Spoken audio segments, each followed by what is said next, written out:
Right, so for a little extra practice on the back stitch, I mentioned yesterday that the back stitch can be used in embroidery to outline things. It can also be used in embroidery to create lettering. So that's what you're going to do today.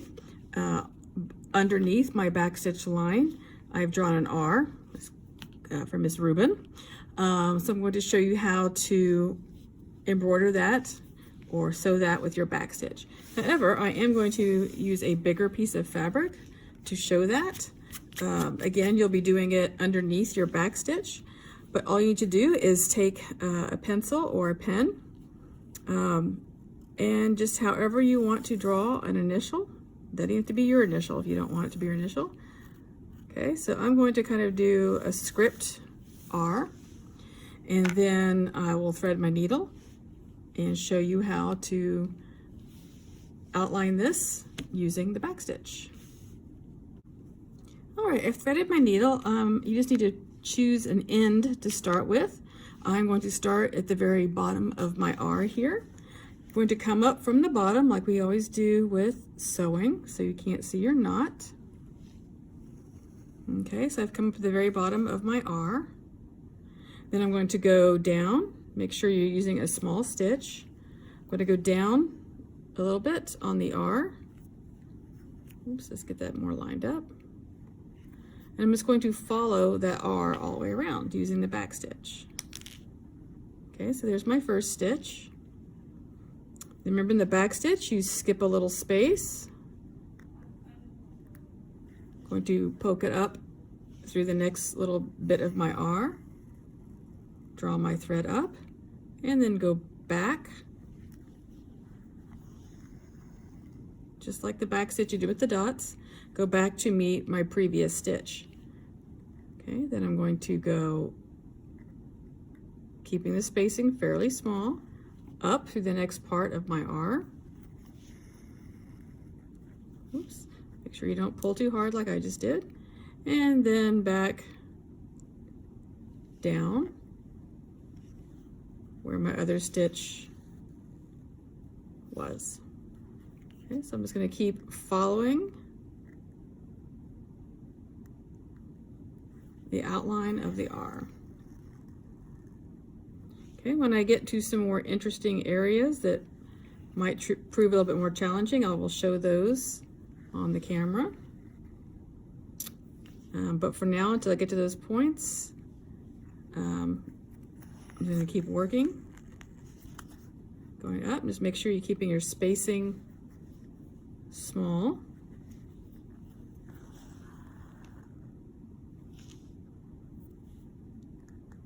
And just keep right on top of whatever it was you drew.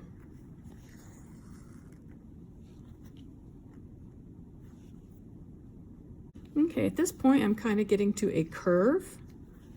Basically, it's pretty much the same as you would be doing. You might have to make a little smaller stitch to make a more rounded curve instead of an angular curve. Okay, so I came up like I have been. Okay, whoops, got a little thread there. Okay, so now I'm going to kind of gently curve around. And still just doing the same exact stitch. Okay, whenever you have one thread just kind of poking up like that, all you're going to do is figure out which thread that is, separate your two threads. You're just going to kind of gently tug on one. It doesn't move, then it's the other one. It's going to gently tug on that. So I'm tugging on one little thread, and then you're going to just even out your thread from there. Okay, so to continue on, gently curve. I'm not going to take a very big back stitch on that one. Oops, make sure I'm actually meeting that.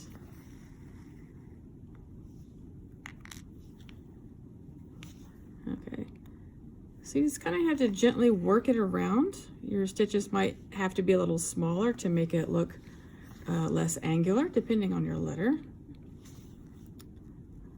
Okay, so if you have like an O or something, that might be a little more challenging.